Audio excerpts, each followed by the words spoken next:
I'm Adam the Jessica. I'm doing a presentation about plate tectonics.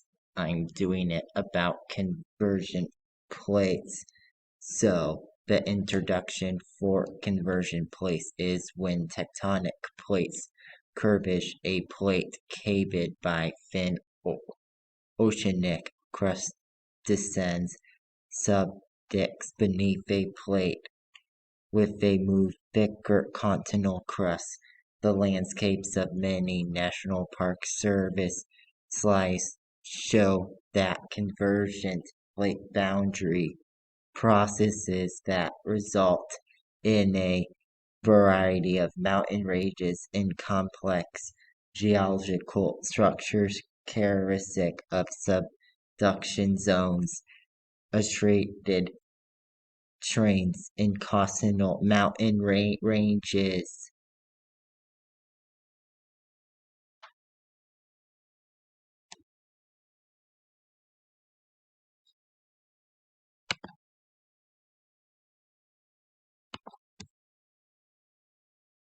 When tectonic plates converge, the one within oceanic crust subducts beneath the one capped by thick continental crust.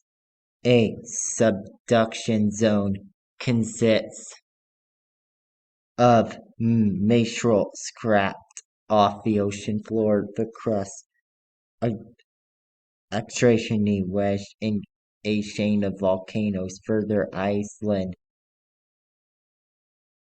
Also, the oceanic islands and continental fragments approaching the subduction zone into thick and bringing to subtract.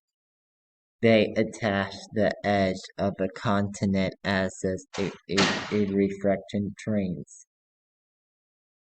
Oceanic islands and continental fragments are approaching the subject zones are too thick and bring them to subtract. Instead, they attach to the edge of the convergent of erasing trainees. And continents collide where subduction completely close in ocean. The Bragwick continental crust lifts up a broad region known as continental mountain range. And here's the citation where I got the information from.